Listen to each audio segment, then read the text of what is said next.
TMP news کے studio میں خوش آمدید۔ گاؤں چکرال ضلع چکوال کے قابل فخر بھائیوں کی جانب سے جھانزیب لجپال کی شادی کا یادگار پروگرام جنید صادق، جمشید صادق، منیب کمل اور انیب کمل کے قابل فخر بھائی خاندان کے چشم و چراغ محمد جھانزیب صادق المعروف جھانزیب لجپال کی شادی کا پروگرام گاؤں چکرال ضلع چکوال میں روایتی جوش و خروش اور ثقافتی رنگوں کے ساتھ منعقد ہوا۔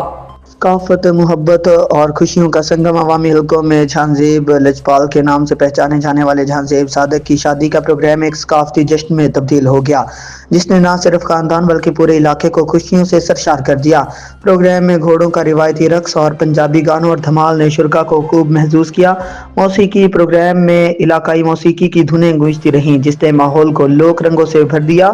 معروف فنکار پپو لوہار کی پرفارمنس نے حاضرین کو جھومنے پر مجبور کر دیا اور ہر لمحہ خوشیوں سے لبریز ہو گیا۔ پروگرام میں عزیز و اقارب، معززین علاقہ اور دوست و احباب کی بڑی تعداد نے شرکت کی۔ مہمانوں کی توازی مقامی ذائقوں سے کی گئی، جنہوں نے چکوال کی مہمان نوازی کی روایت کو زندہ رکھا۔ علاقائی شرکت، اتحاد و محبت کی مثال۔ شرکاء کا تعلق نہ صرف چکرال بلکہ ارد گرد کے کئی گاؤں اور شہروں سے تھا، جن میں چکرال، چتال، ادھوال، چک مالوک، کوٹ چودڑیاں، کھیوال، چکوال، جنوال ٹاؤن، کھوکھر، زیر، بھلا کریالہ، شاہ سید، بولو، بھکڑی، چک نارنگ، پنڈی روڈ، چوا سیدن شاہ، تلا گنگ، چکوال، خوشاب، میاں والی، سرگودا، بہاول نگر، لاہور، راولپنڈی، اسلام آباد، مری۔ یہ شرکت اس بات کا ثبوت ہے کہ جھانزیب لجپال کے شادی پروگرام نے علاقائی محبت، اتحاد اور ثقافت ہم آہنگی کو فروغ دیا۔ پروگرام میں کئی معروف علاقائی گروپس نے خصوصی شرکت کی، جنہوں نے تقریب کو مزید وقار اور رنگینی بخشی۔